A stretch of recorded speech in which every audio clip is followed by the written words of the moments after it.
War Veterans Secretary General has called for the recall of President Robert Mugabe and First Secretary of Zanu PF. In another development, President Jacob Zuma has appointed Defence Minister Nosiviwe Mapisa-Nqakula and Minister of State Security Bongani Bongo as his special envoys to Zimbabwe.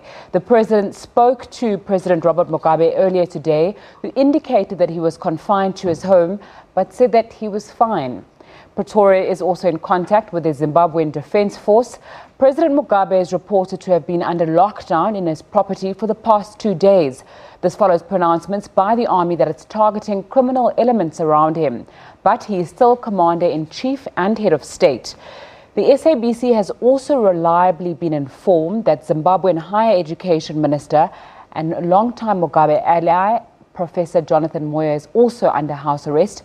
The army is rounding up members of the so-called G40 that is reportedly backing First Lady Grace Mugabe to be the next vice president. It's also reported all military strategic locations have been secured and the command center has moved to Masvingo. As SADC, we are very concerned about the situation in Zimbabwe. We would like to call for calm and restraint, particularly to the Defence Force and all security forces in Zimbabwe. I have also contacted His Excellency President Mugabe, whom I had time to talk to, and he is fine but confined in his home.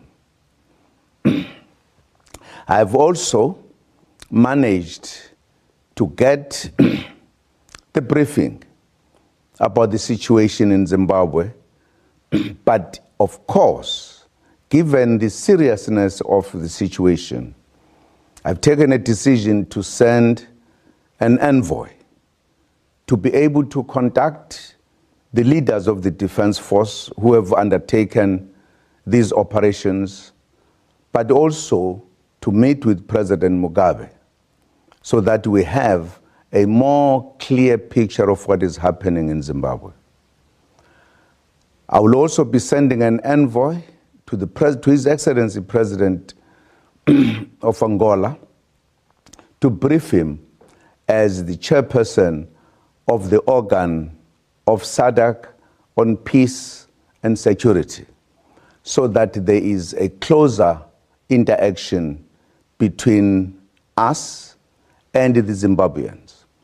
I am hoping that the Defence Force will be able to respect the Constitution of Zimbabwe as well as the people of Zimbabwe, so that this situation does not go beyond the situation where it is now, particularly because we are now in contact with them as well as the President. We are hoping that this situation is going to be controlled so that peace and stability comes back to Zimbabwe.